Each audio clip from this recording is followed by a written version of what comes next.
Welcome back. एक बार फिर से आपको बराह रास्त ले चलेंगे जहां पर एडमिनिस्ट्रेटर कराची मुर्तज़ा वहाब मीडिया से गुफ्तगू कर रहे हैं। जिसके पास मेजॉरिटी होगी वो मेजॉरिटी के मुताबिक वज़ीर आला बनेगा, लीडर ऑफ द हाउस बनेगा। जिसके पास मेजॉरिटी नहीं होगी वो लीडर ऑफ द हाउस नहीं बनेगा। लेकिन ये नहीं हो सकता कि आप असेंबली के अंदर घेराव करें, लोगों का मार पिटाई करें। पिछली बार आपने देखा था किस तरीके से डिप्टी स्पीकर के साथ इन लोगों का रवैया था, मार पिटाई की गई थी कस्टोडियन ऑफ द हाउस के साथ। तो मैं समझता हूँ ये धौंस की सियासत ख़त्म होनी चाहिए और चीज़ों को मेरिट पर कानून के मुताबिक चलने की ज़रूरत है। जी एडमिनिस्ट्रेटर कराची मुर्तज़ा वहाब कहते हैं कि इलेक्शन करवाना इलेक्शन कमीशन का काम है, हम इलेक्शन कमीशन के अहकामात के पाबंद हैं। और इस वक्त बराह रास्त आपको ले चलेंगे कराची जहां पर एडमिनिस्ट्रेटर कराची मुर्तज़ा वहाब मीडिया से बात कर रहे हैं।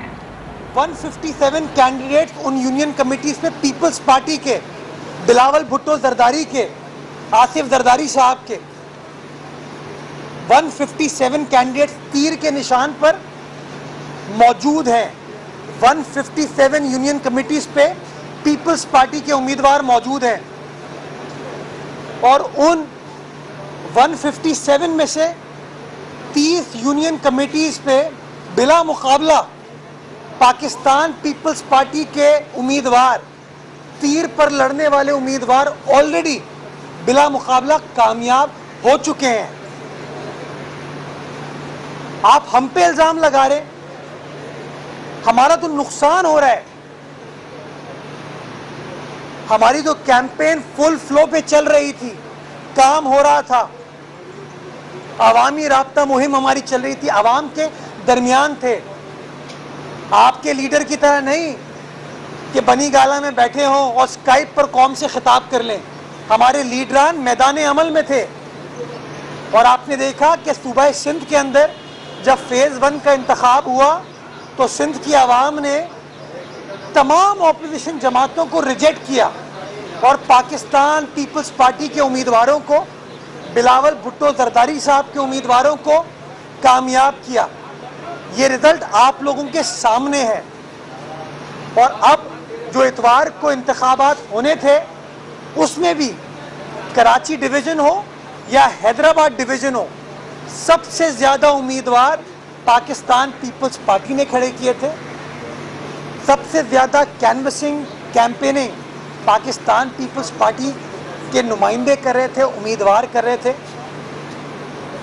और ये हैदराबाद की जो मैंने आपको मिसाल दी कि 30 यूनियन कमेटीज़ यानी कि 20% यूनियन कमेटीज़ जो हैं हम बिला मुकाबला कामयाब ऑलरेडी हो चुके थे। तो ये जो डिले या मुलतवी हुआ है इसका शायद फ़ायदा आप लोग लेने की कोशिश कर रहे हैं। आपको लगता है कि रिसेंटली जो पंजाब के कुछ बाई इलेक्शन में आप अपनी 20 में से 15 नशिस्तें जीते हैं और 5 आप हार गए अपनी नशिस्तें, आपको लगता है शायद उसकी हवा के बेस पे आप सूबा सिंध के अंदर कामयाब हो पाएंगे। ये आपकी भूल है। सिंध की आवाम ने 2018 में भी आपको रिजेक्ट किया, आम इंतखाबात में, बाई इलेक्शंस में आपको रिजेक्ट किया, बल्दियाती इंतखाबात के पहले फेज़ में आपको रिजेक्ट किया और अब ये जो सेकंड फेज़ इतवार को होना था इसमें भी शिकस्त आपका मुकद्दर थी। तो आप अपनी लाइल्मी की बेसिस के ऊपर इल्ज़ाम तराशी की सियासत ख़त्म करें। दूसरी गुजारिश मैं ये करना चाहूँगा कि ये क्या मंतक है कि पंजाब में आप इलेक्शन जीतते हैं तो वही इलेक्शन कमीशन ऑफ पाकिस्तान इंतखाबात करा रहे हैं पंजाब में, कोई मुख्तलिफ इलेक्शन कमीशन तो नहीं है।